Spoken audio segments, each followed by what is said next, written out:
Welcome to Disarrange 1775, your number one live talk show.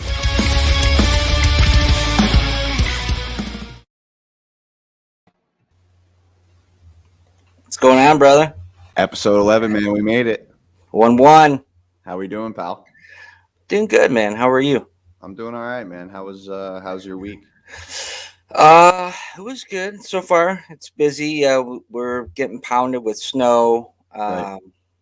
Well, it was like a slush this morning, and then it's been snowing since pretty hard since then. So Yeah. we'll see how much it accumulates to be by morning. But I think everybody's getting pounded like in this area. So Okay. Dude, that slushy stuff's the worst. That's I hate it, man. especially when it freezes after it and becomes rock hard. It's miserable. Right. It's like you're almost entrapped by the ice. Right. Which it will tonight. It'll get down to like 20 and it'll freeze. And yeah, I hate it because the dogs go outside and they bring that crap back inside, and it has mud in it and freaking all kinds of junk. And your dog's like a horse, so it's not like it's. Yes, they're not. Yeah, it's like bear tracks in the house. Yeah, I have a 16 pounds on a good day. healthy Pomeranian. Yeah. I got about 250 pounds every day. A healthy English Mastiff. So, yeah. All right, man. Well, listen. Why don't we hop right into get our sponsors on here? Yep.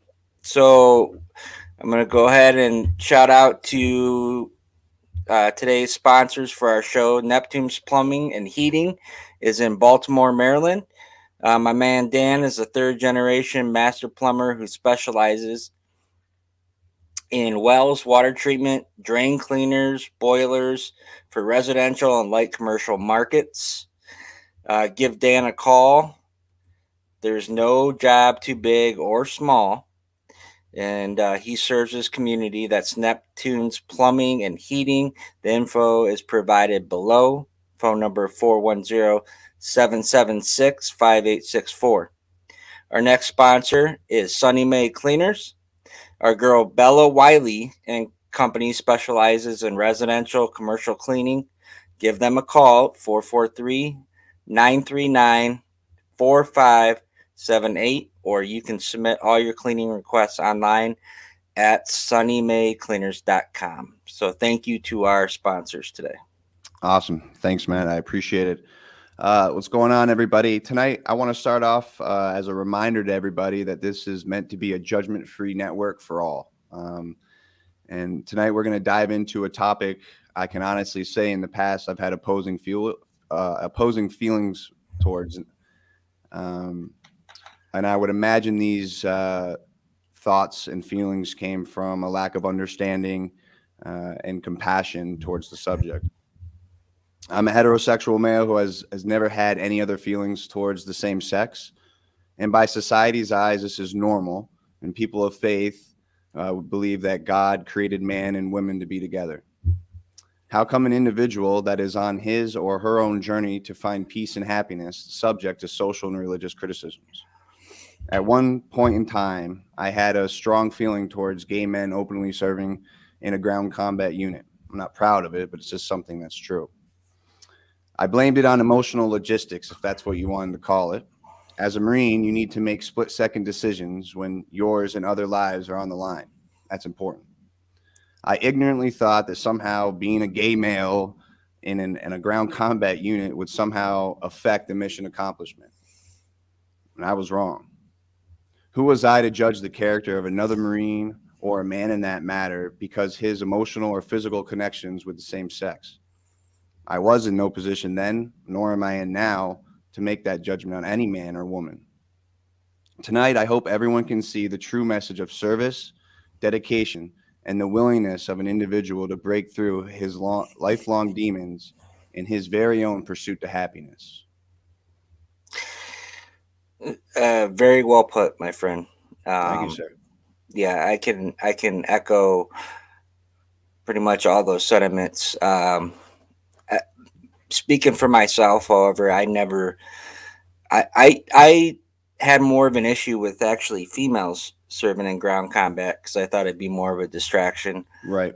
I never really had biases to any of that stuff. So, and I mean, it's strange in that hyper masculine environment that we were in, but it just, I mean, to me, it was always like, it's not my house. It's not, I mean? Like, I got my own stuff going on. So, I think for me though, looking back and as I reflected, as I have in the past several, couple weeks, right. a lot of that ignorance came from, barroom talk, sitting there with the guys, over beers and, 100%. So it wasn't who I truly was deep down, because at the end of the day, it was a facade putting on. And, but looking back, I do feel different about it. And I feel kind of, I don't think ashamed, right? Because I pride myself in being a bit of a chameleon. And, right. At that time too, I was hiding who I was, the softer side of who I was, and the more compassionate and caring person who I was. So it was interesting.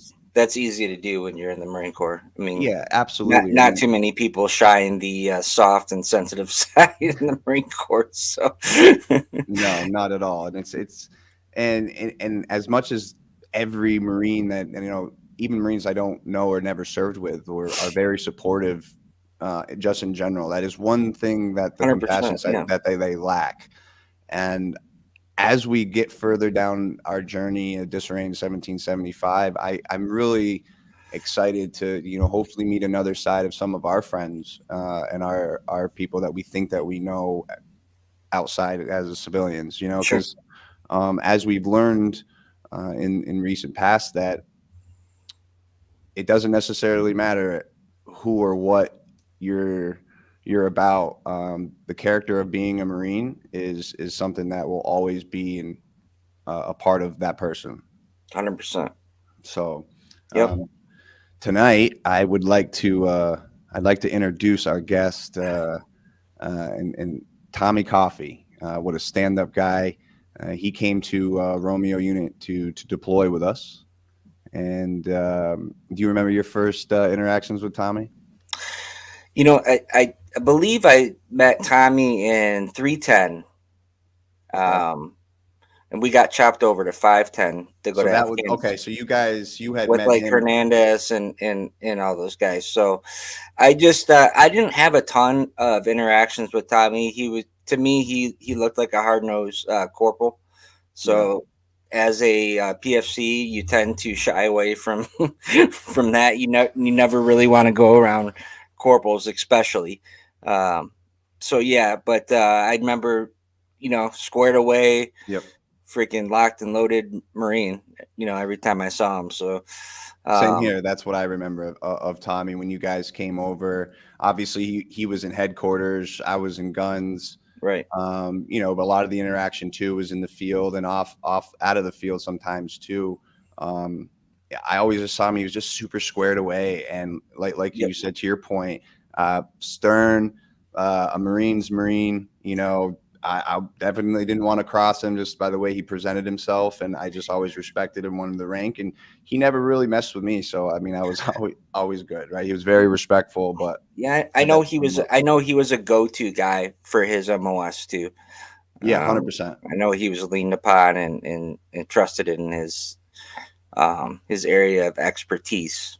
Yeah, absolutely. So, listen, ladies and gentlemen, without further ado, I would like everybody to have a warm welcome for our brother in arms, a good friend of ours, which will be soon a good friend of everybody's, Mr. Tommy Coffey, everybody. What's going on, Tommy? Kind words, gentlemen. We fluffy up enough. Be careful with the wording around here now.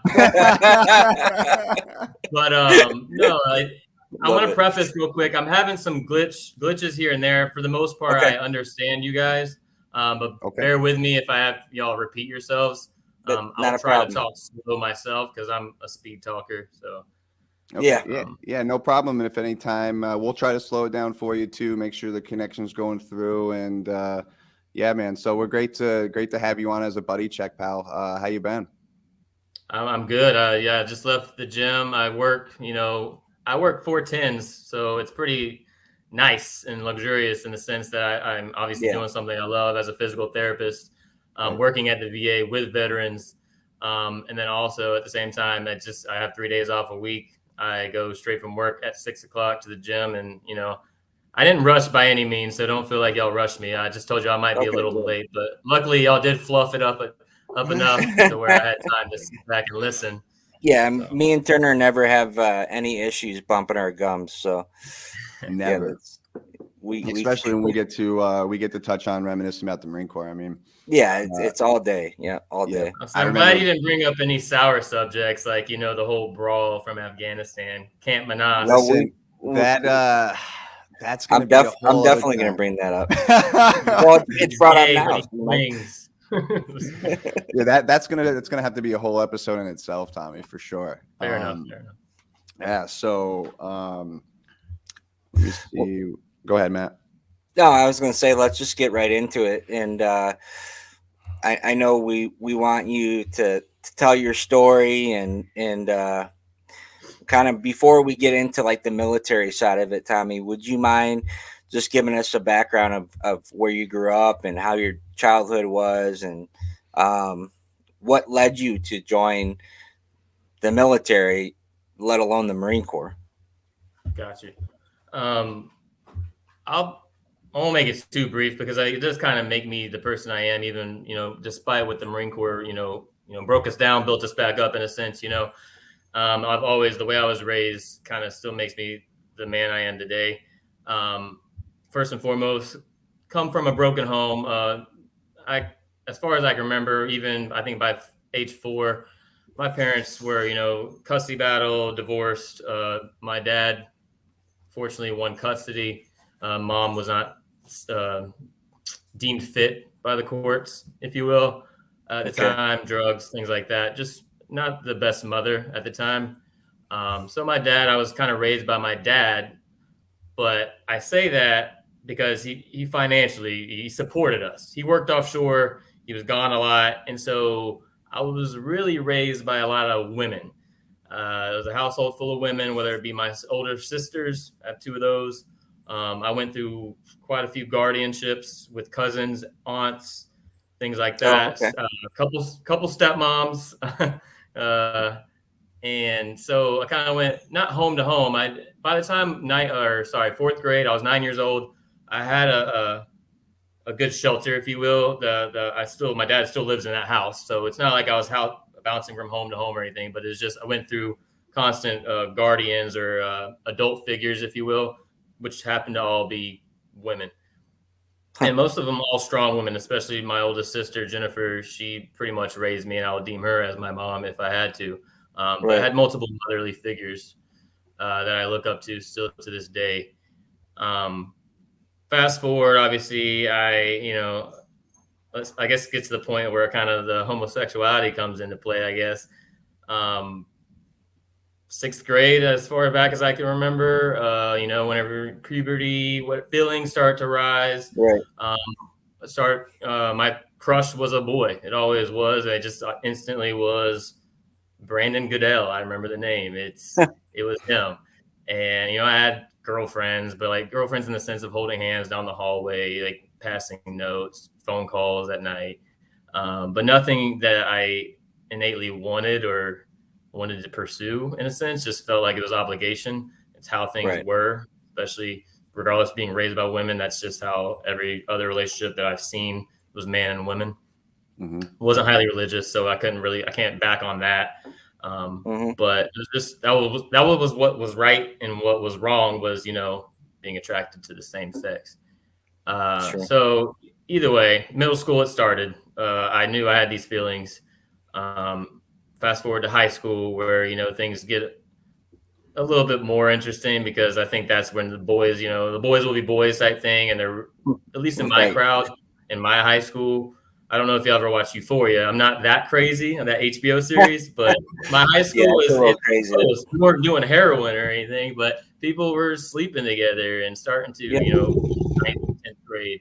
And And so the pressure was on to show, my masculinity or pursue that traditional relationship, guy and girl, whatever, which was hard. So I kind of reserved myself to where alcohol became a thing, even in high school.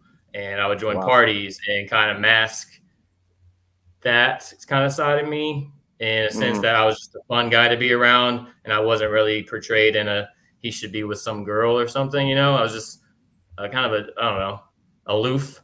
I wouldn't say I was a jokester. I was just more so a high school kind of drunk, if you will, just at the party scene. And, by 10th grade, I knew I was aimed for the Marine Corps trajectory. And so all I had to do was graduate. So academics, even though it always came natural to me and I would study here and there, I never really put that on the forefront. I was always like, let me put my social kind of character out there and deal with that kind of dynamic and guard what truly was deep inside, me being gay, which cut to met a good friend of mine in sophomore year, so 10th grade of high school.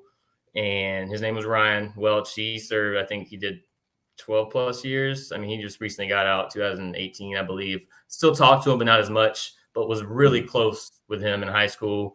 Like I said, he had his recruiter connect with me, and it was almost instantaneously. I think it maybe took me a day, maybe not even, to have my recruiter talk to my dad, and I was signing the dotted line. And I know where this is kind of going. I want to kind of save that explanation because I know the next question. I know there's a couple questions that I'm going to kind of delve into on that after why I joined. But I met him, and that's pretty much, I was kind of like, you know what, this is it. School isn't quite for me. Let's take that. I know I can always use the GI Bill. I'll do the military first. School is always a plan B. And so, fast forward to graduating high school, I already was in the delayed entry program, set 4 days after walking across stage, accepting my diploma to go to Paris Island. Did that in the summer of 2006. And from there, that's when the Marine Corps journey happened. Me and my best friend, he was infantry.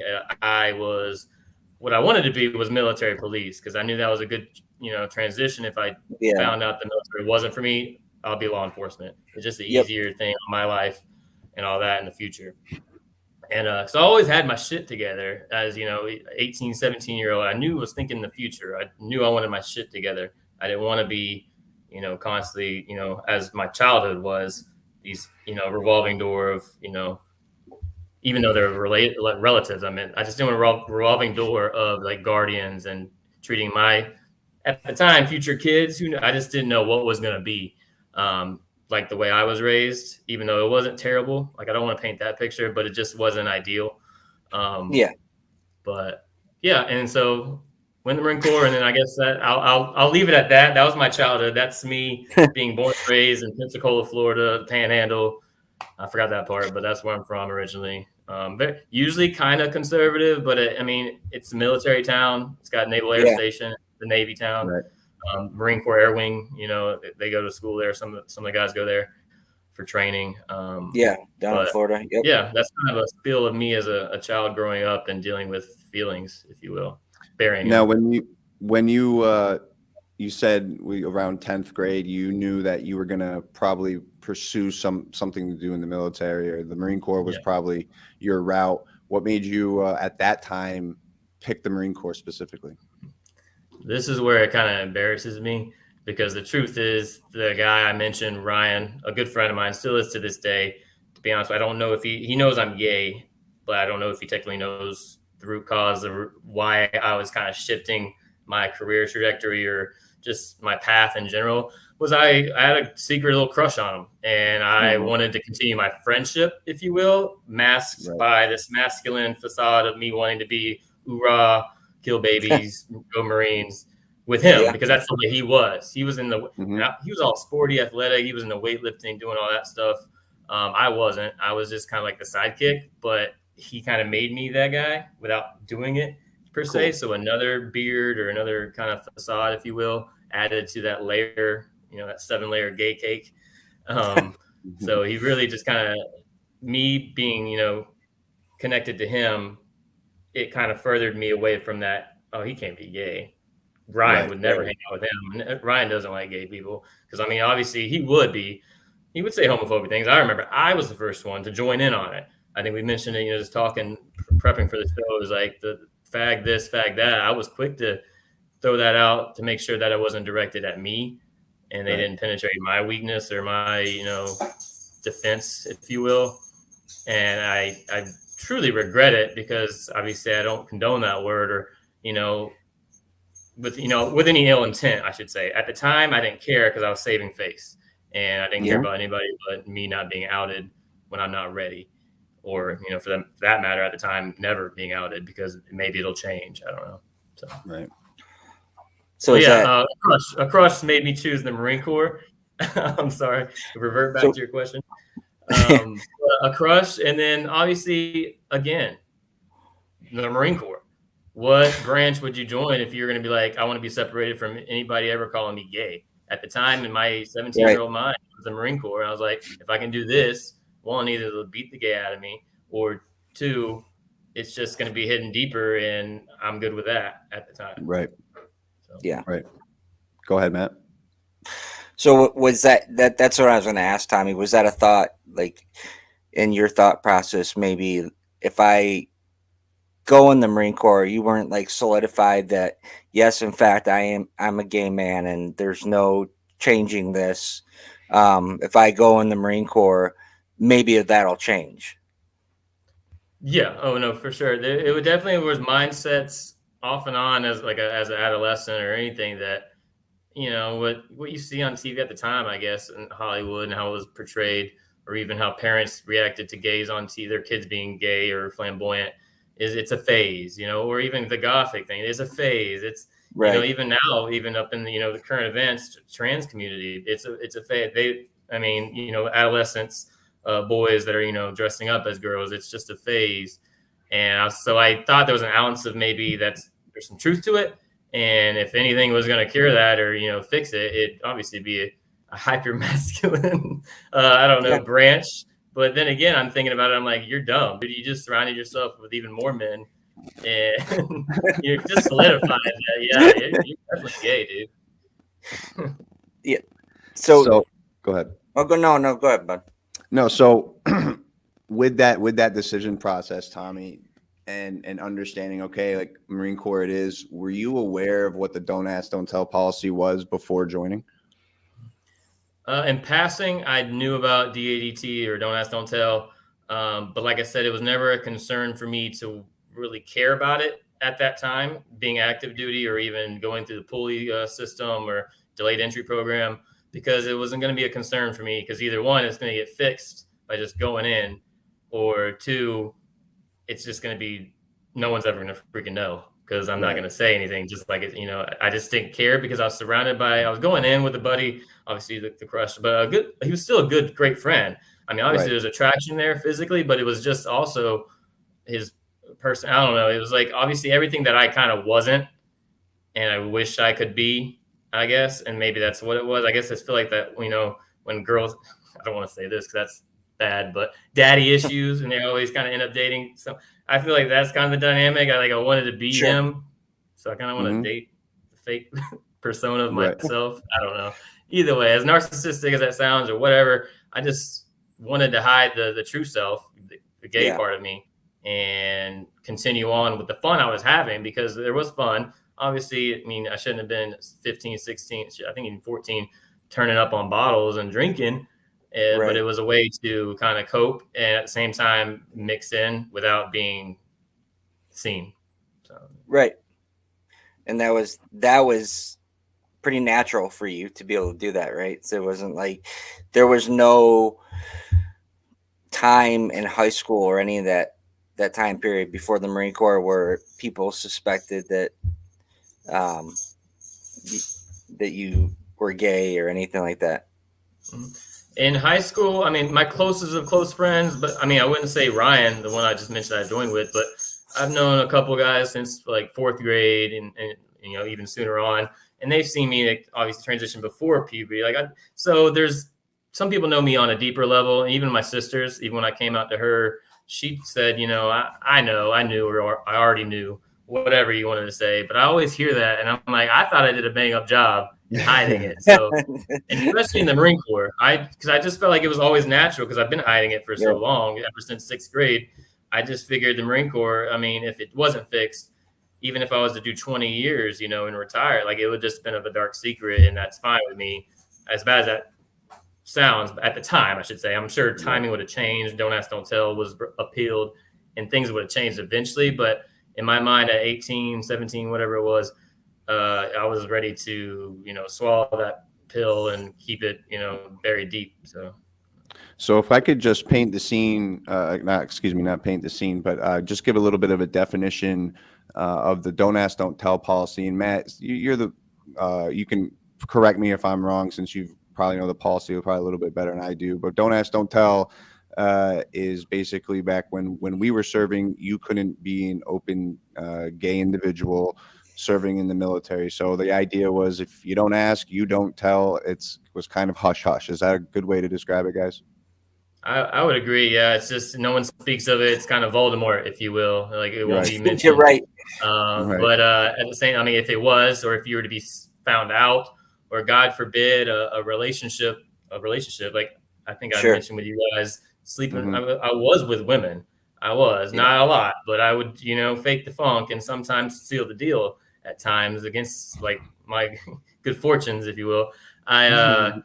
But like even to cross a girl, like, you know, back in the day, we called them obviously very negative, but this is another story. You know, the barracks rats, all that. If you cross one of them, like, and they figure out I'm gay, like they could have went straight to my command, and that meant during Don't Ask, Don't Tell, dishonorable discharge, my GI Bill goes away, all my benefits go away. It's like I never served, even after 2 deployments, and I was petrified of that. So Don't Ask, Don't Tell did have a scary feel in that component, because I always thought I might get found out by the opposite sex, females, because can't perform, or I'm just not into them, and they're just trying to think of anything to say. And I'm like, I was always scared of that, not to put females under the bus, but. Well, that's kind of a great setup to what I kind of want to ask next. Is what was it? Can you kind of walk us through a day in the life of Tommy Coffey, having to serve and kind of suppressing who you actually were? Well, day to day, stateside. So, you know, the years I served at Lejeune, I literally Monday through Friday I had an obligation. I had my job. I'd go to the, you know, PT, whether it be battalion, section, lead, whatever, do my PT, you know, eat my chow, go to work, you know, at the motor pool, sometimes late ass hours. So Monday through Friday was consumed by just almost like, it's like counting, like just tally marks on the wall, like a prison sentence, but not, and it's just because I hated my job. I never wanted that job. Like I said, I wanted military police. I was screwed over, went open contract. They gave me that job. So on top of being this, like, obviously, you know, closeted, you know, homosexual Marine, I'm doing I mean, obviously I'll attach to artillery too. Like every job in the Marine Corps for the most part is hyper masculine inside a hyper masculine branch. So I'm like, I'm a fucking mechanic now. I'm like, oh man, like, I don't know. I didn't know much besides changing a tire, changing my oil. So having to kind of do my own research. I carried that tough book around like it was a Bible, because I didn't know anything off the top of I didn't have experience like these guys that grew up with their dads, you know, fixing, you know, beaters in the garage or whatever. Right. So I had some catching up. Yeah, that's some catching up. And I was miserable, but at the same time, obviously it taught me a lot in the general, in that kind of realm of things, and to kind of toughen up in a sense, and like taking care of myself, you know, on the outside, civilians sector, whatever, taking care of my own vehicles. But I just was miserable Monday through Friday during my day-to-day duties, if you will, on top of being stressed out, you know, especially early on when you're at the bottom of the totem pole. So you're already getting like treated like shit. And you're like, it's not because I'm gay. I know it's just because I'm, you know, PFC Coffee and I deserve this, you know, it's whatever, you know, it's a hierarchy of things. It's good for you. Eventually. And build character. I sucked it up. Yeah, exactly. And I just thought it was a natural thing in the Marine Corps. And so even the gay was kind of on a back burner.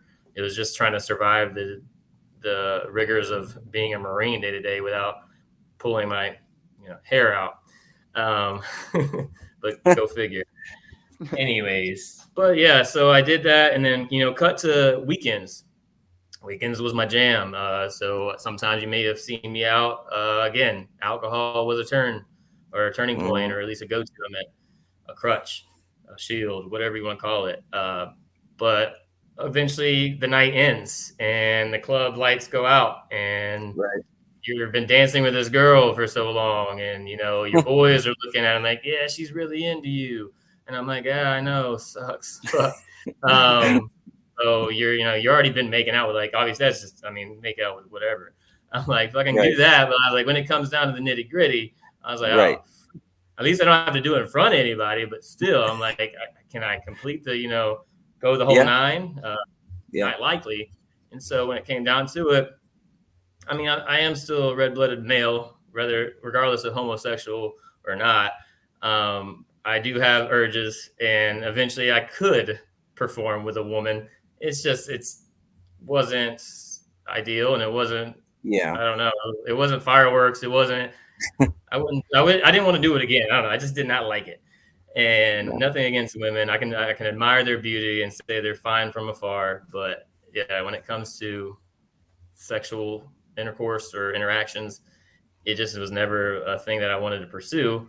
Like I said, I got caught in, crossfire, and had to, go for the kill every now and again, because I had to prove this story about, Corporal Coffey's not a faggot and he's not gay. If he didn't do that, or if he didn't go home with her, or didn't take her back to the barracks, or whatever it is, it's even more sign that, something's up with him. He's, playing for the other team, which obviously right now I can say right now I'm a proud gay man, gay Marine, and I have no regrets. I just wish I have what ifs, I guess the only regrets I do have, I'll take that back, is treating my own, people, if you will, just gay, like, terribly. If I ever came across them, because I know I have once upon a time, especially probably drunk. And it's just me being internalized homophobic, and not necessarily hating myself, but hating or being jealous of them for being so open with themselves when I couldn't. So you think, like, when you were a junior Marine, just the rigors and the everyday stress of the Marine Corps actually kept that off your mind? The fact of, like, just the normal stress of being a gay male and having to conceal it and all that stuff. And there was the one thing that wasn't brought up, Turner, is if it was discovered, it was a dishonorable discharge. Yeah. So yeah.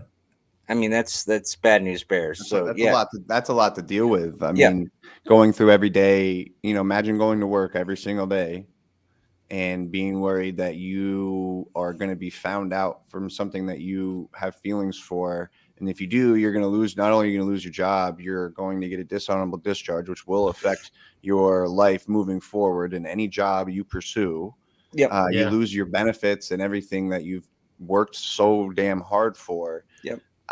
Tommy, just to go off script for a minute, I just commend you for 100% for one, sharing that with everybody. And thank you, dude. That's I couldn't imagine being who I am and suppressing those type of feelings.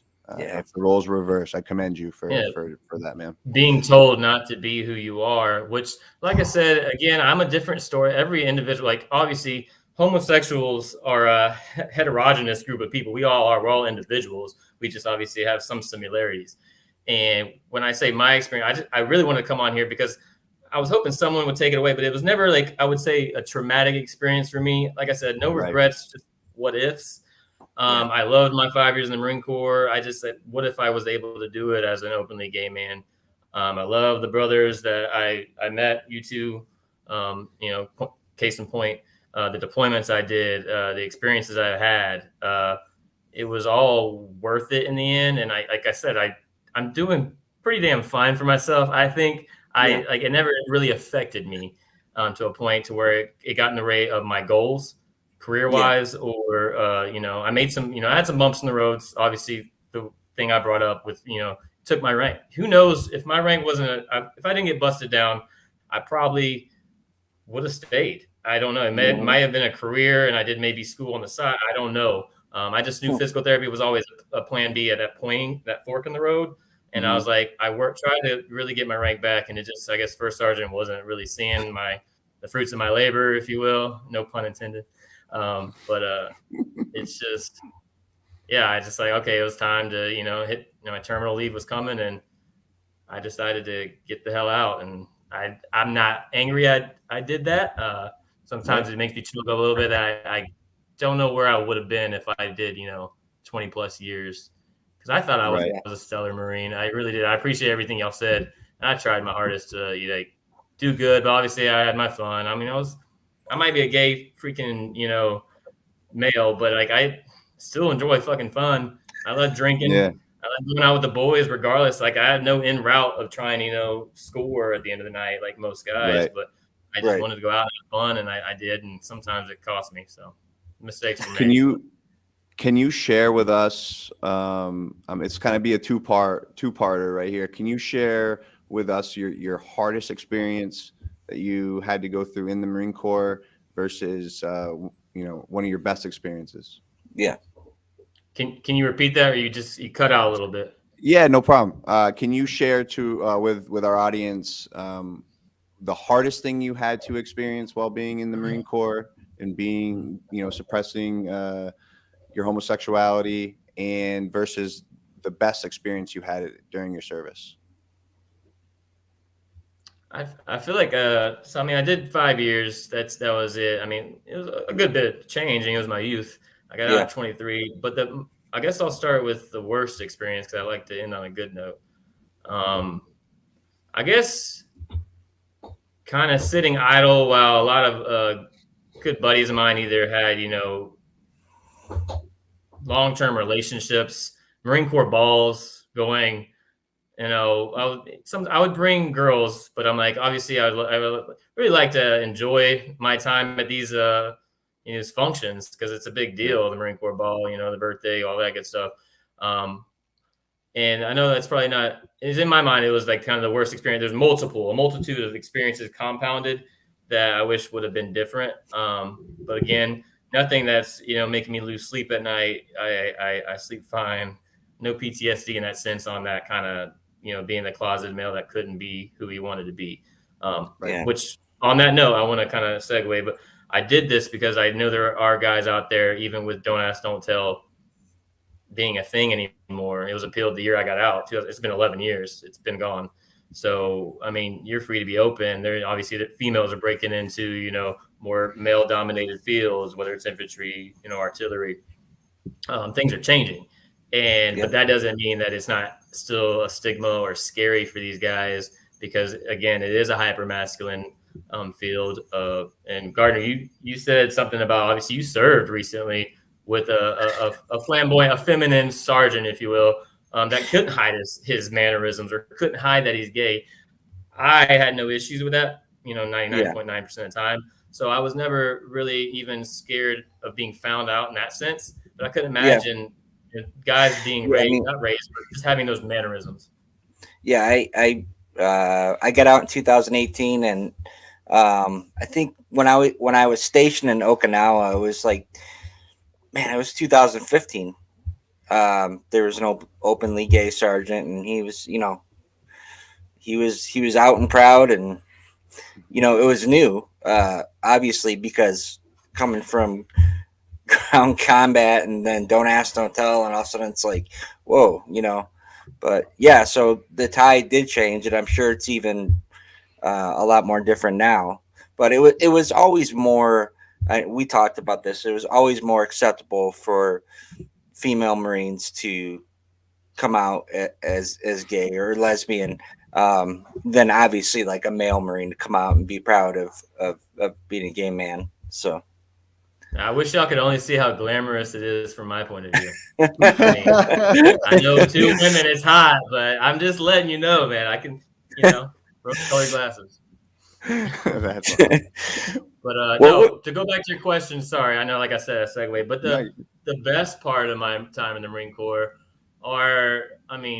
it's hard to pick one. Like even in the suck, or I don't know, just days being out there and being able to bullshit with the rigors that we're all going through together without anyone questioning it, because you're going through with it like right there as we speak. No one's a pussy for complaining about how hot it is, you know, on a mid-July day in Afghanistan. You know, it's balls hot. You know, the salt stains speak for themselves, you know, on our flag, on our, you know, Kevlar and all that. Yep. But I think I still think about the parade deck at boot camp. My dad was in the stands, and I thought this was the image that I always wanted to portray to him. And shit, my bad, guys. But and it was a good that was a good time. I don't know, one of my favorites. Tommy, that's one thing that we didn't touch on, and I think this is a good part to share your relationship that you brought your father up. Do you mind sharing a little bit how that conversation went? I know that it was a little bit stressful for you to have that conversation, and I think as any male, any gay male would have a hard time speaking with their father. You're talking about when I came out to him? Yes, sir. Yep.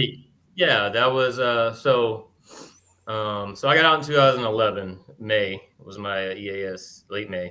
And it took me a good year. I was 23 at the time. So it took me a good year to even get the balls to come out to my sister, who I really have a good relationship. She, like I said, she's like a mom. She raised us. She's about only 5 years older than me. So it took me, obviously, alcohol induced, you know, to get, you know, that liquid courage. We were, you know, in the straightest of all clubs in New Orleans. And that's when I found the time to tell her. And so fast forward another year, because it actually took me a year and a half after I told her. Okay. So I was pushing 25. And I told my dad, I made sure I had an out in a sense, where I was working at, because I was going to school by this time. I was at community college, actually, at this point, at Pensacola State Community College. And I was working part-time at Target at the time, just for, you know, money.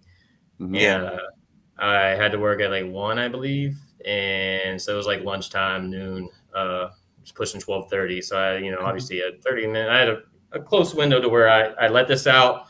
If he blows up, doesn't like it, I'm like, all right, I'm going to work. Fine. Or if he's fine with it, that, you know, it makes me happy going to work or whatever. You know, I had somewhere to be, to where either like if this was to go sour or go south.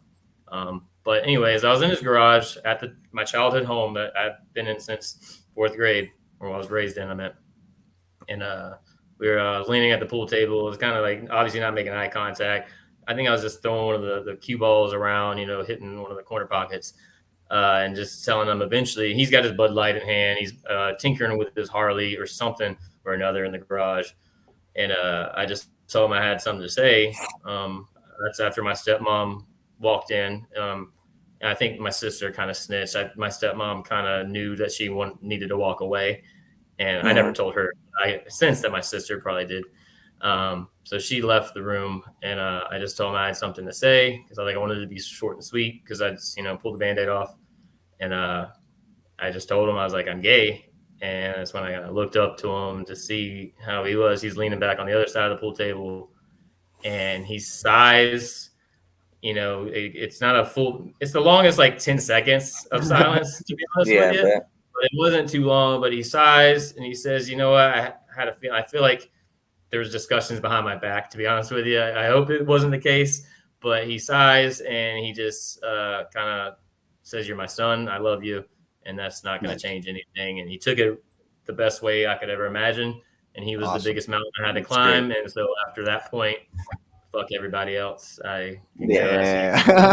Well, he still treats me like he still, like I said, I think I told y'all, he still shows me pictures of bikini-clad women, and he's like, what do you think? I'm like, she's beautiful, Dad. But that's all. What was it about that experience on the parade deck, Tommy, that made you emotional with your father? Was it just feeling like you maybe let him down, or what was, I mean, or you made him proud, or? Yeah, no, it was more proud for one, and just a bonding moment without him going through it. He served a short time during, he's old, so he was drafted. But he served a short period in the Army. And I remember when I had the recruiter come over, because I was 17 at the time. So when I was signing up for the delayed entry program and doing all this stuff, or actually I was 16, sorry, I needed his permission or whatever. So the recruiter got his signature so I could be shipped off, when time came. And he was asking questions like, what's the age cutoff? Because he wanted to join too or something. And he's like, he's 54 at the time or something. I don't know, 52. And so it was just always a thing that it always made a glimmer in his eye that where he was happy about that decision of me joining to go in or deciding to go in the Marine Corps. So having finished the 13 weeks and, a lot of emotions are coming because you do earn that EGA. Yeah, absolutely. And it was just that, and then kind of pinpointing him in the, in the parade deck or, in the stadiums, it was just overwhelming to a point where it's just like a flash flood of the 13 weeks of life. Yeah. One of those things from a movie, it, as cliche as it sounds, and it was just, it was wonderful. And so one of the best times that I can probably pinpoint, numerous good times though in the Marine Corps overall. Like I said, a great 5 years running. I was hard charging, man. I wish I didn't make that one mistake. A couple mistakes, but picked up corporal within 2 years. I was hard charging. I was trying to look for a sergeant's board and like just kind of slide on by and eventually be that leader that I see in so many. So I saw in so many, I should say. So I looked up to Tommy, a lot of guys, regardless of me being closeted and serving at that time. I never felt ostracized. But that's because I joined the boys, I was negative towards my own demeanor, if you will. So I was kind of not seen in a sense. So like I said, I was a lucky guy, but I still wanted to come on here and talk about things because I know not everyone is. And we're all individuals and we just have our, our preferences. And, I won't get into discussions about, being born this way or that. That's another discussion. I feel like I've always been, like I said, the first time I had a crush on someone, it was a boy. So technically, I kind of felt like this was how I'm hardwired. This is me. So, yeah. I don't know. So Tommy, one of the things we like to do on our shows live is open up to the audience. We've had a great turnout tonight. But before we make that transition, Tommy, I want to open up our network and our platform for you to give us a life update. You've accomplished a lot in the last few years. I think it's honorable and it's noteworthy to let us know and give us an update. What are you doing right now? Where are you working, and what are your future goals? Yeah, so kind of my 5-year plan, if you will. Yeah, sure. Give it to me. Right now, I just finished. So I graduated University of Florida's Doctor of Physical Therapy program in May of 2020. So kind of the height of COVID, the starting, the peak, or I don't know the peak, but the beginnings of COVID, whatever. And so I was already set and accepted for a geriatric physical therapy residency at the VA within Gainesville, where I've been the last 8 years. So I started that in July of 2020, and I just graduated that in July of 2021, where I had a job actually from, I think back in April, before I even graduated the residency, they accepted me for a position in the acute care hospital side of the VA. So I'm treating veterans at the same VA. To this day, I started back in September of last year. So I've only been there a couple months as a permanent personnel, but I'm an acute care physical therapist, getting ready and studying as we speak for my specialization exam, which is why I did the residency, for being what we call a GCS, a geriatric certified specialist within PT. Wow. So it kind of distinguishes me from the generic or the general PT. Sorry, I don't want to say generic, but general practitioner, if you will. So yeah, go Gators, man. So it's been a wild ride, but like I said, I've always sought goals and kept my eye on them. Whether midway I decided to I didn't like it. It wasn't for me. I mean, such things as the Marine Corps. It wasn't that I didn't like it. Just, some unforeseen circumstances kind of made me make a hard choice to where this is my fork in the road. I need to, get out. I appreciate the comments, guys. But yeah, so that's just me. And I'm just living day to day right now, preparing for that exam, which is a month from yesterday, March 1st. I'll take that. It's a 7-hour exam, so I'll bring my cushion, I guess. That's not engagement. So if you had to make the decision, Tommy, would you do it all over again? Oh, in a heartbeat. and I would do it differently. Obviously, like I said, what ifs, not regrets. But I definitely would be myself. And if that affected the friendships that I had, then that's obviously not the friend you kind of want deal, Right. Which would be rough because, like I said, I had these established bonds that I would have been devastated if they were broken. Because I mean, I thrived off those because I didn't have anything else to thrive off out in the public. It was my friendship, it was my bonding with brothers. Even some sisters here and there. I didn't have much experience with female Marines, but I mean, they're out there too, and I don't want to forget them. I just didn't have much experience with females over the time, in more ways than one. But yeah, and it's just. I loved every one of you guys, and I think if you put a picture of every one of you guys in Romeo, I think I could have a story or at least a thought about each one of you.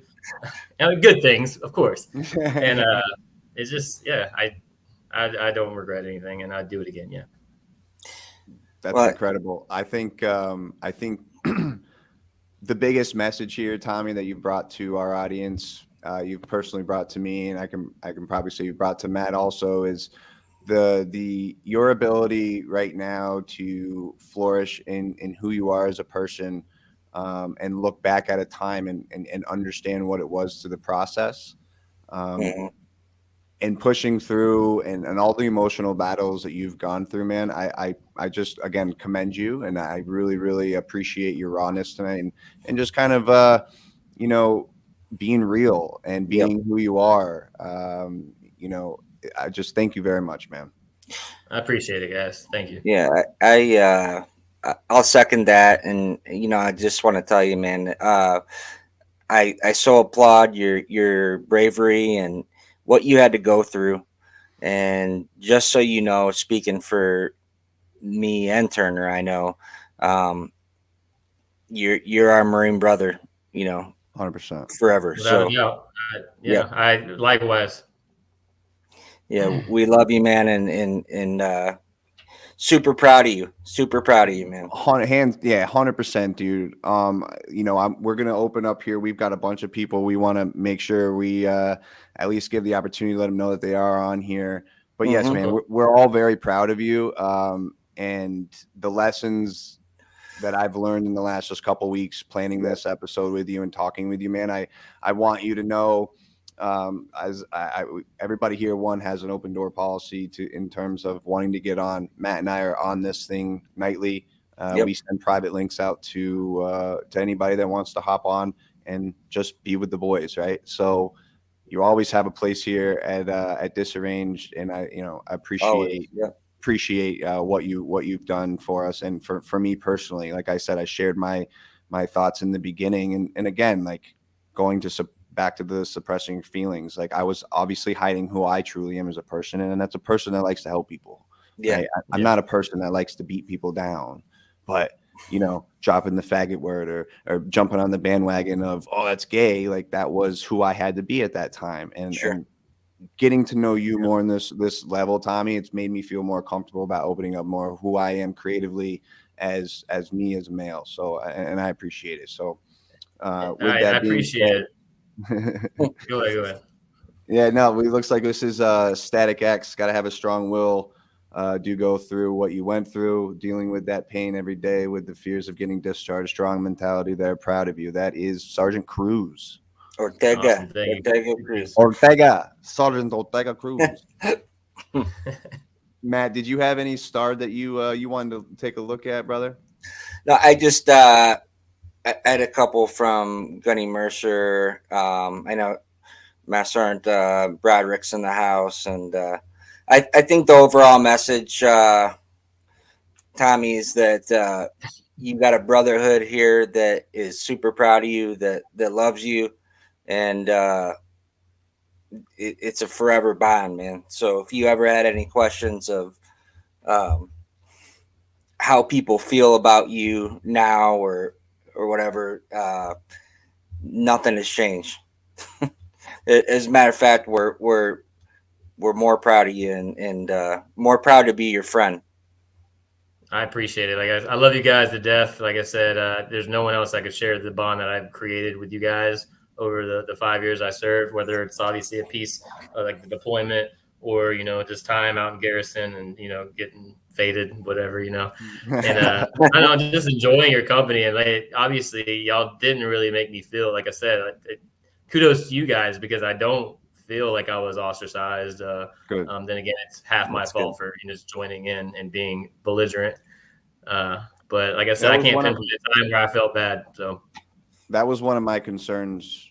And I expressed it to Matt quite a few, even like today, I think right before we hopped on, I was like, man, like I never wanted to ever make you feel that way, And so, and I'm glad that, we've had this opportunity to talk and we've kind of cleared the air on some of the things, because I was, I'd be the first. I'm the type of individual. I'm the first guy. Like if I was to fly up there, whatever, vice versa, whichever state you want me to come to, but to meet at a bar and not be afraid to throw a gay joke at me. Like I encourage those because I want to give it back and dish it out, and nothing's ever changed. But now it's just you're shooting the shit with a homosexual male that is not really that different from you, except for his preference and who he lays with that night. So well, that's also another great point, because you're a Marine. Marines talk shit, right? Right. Yeah. That's, you know what I'm saying? Like we all bust on each other, and so it's just there's no difference. Like you said, it's the only thing that night who you choose to lay next to, and I think that's a huge point. That just because you are a gay male, you're a Marine at the end of the day that still likes the same type of things, other than that. That's it. I like pleasure, and that pleasure comes in different forms. So that it does, my friend. That it does. No, it's all love, brother. But Tommy, thank you very much for joining us tonight, man. We wish you nothing but love, success, and happiness moving forward. And I can't stress enough, man. Open door policy. We want to see you back. Always. Keep in touch. You have both our numbers. You have our emails. We'd love to get more involved in your life on day to day and see how you progress. So love you, brother. Yeah, love you, Semper Fi. And Semper Fi. I love you guys too, and thanks for what you're doing for all. I mean, not just my episode, whatever my topic, but kind of what you've been doing for the past couple months. Thank you. It's eye opening, and it's also opening doors for various issues that need to be addressed. So. Appreciate it, brother. We appreciate it, Tommy. Take care, brother. We love you. All right. Have a good night. Well, guys. Love you guys. Love you. Dude. Yes. It was everything that I think we thought it would be. And I think you brought up a good point, man. These types of things, situations, and conversations we have, we're able to learn and grow, right? Yeah, 100%. So, and it's okay to be,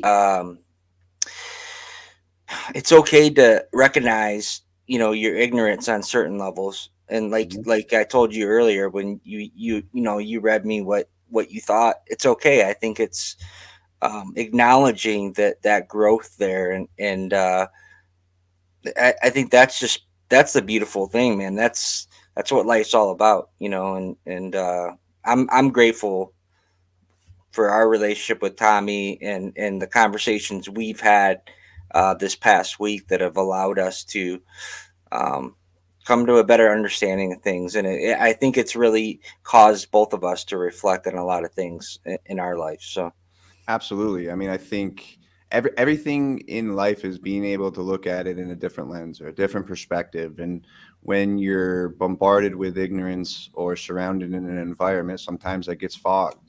No one's perfect. Right. Acknowledging that you may have had a different mindset at a certain time is okay. We're all here to grow. There's no right or wrong way to this thing called life. But being able to grow and move past things is a big part of it. It is. It's huge. I've enjoyed growing up in a sense of being able to understand and that everybody's is on their own journey. Yeah. It's never too late to learn, man. Too late. No, it's not at all. So again, shout out to Dr. Coffey, man. What a stud, man. Literally. Yeah, he's an impressive guy. Yeah. And it's cool. He brought up the fact that, I can't believe he knew this trajectory, and he had already planned, school's going to be there if I go, after the military anyway. So I've always envied people that could plan, because I'm such a live in the moment type of guy. And you know, like Me too. I just you know, it's awesome. It's cool. Yep. So very awesome. Yeah. Do you have any closing remarks, brother, before we get out of here?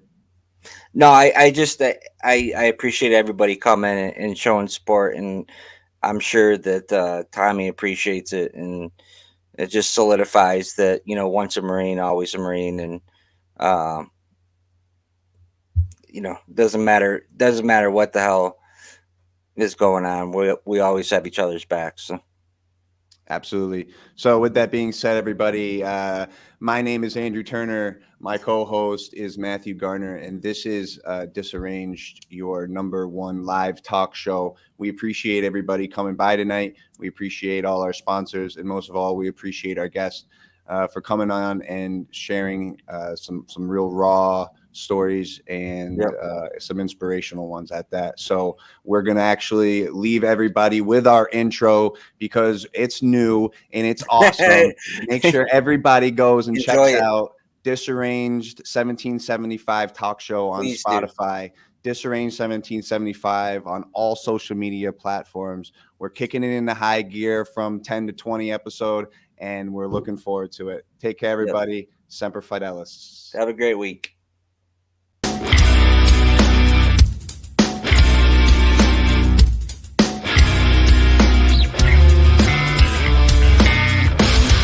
Welcome to Disarranged 1775, your #1 live talk show.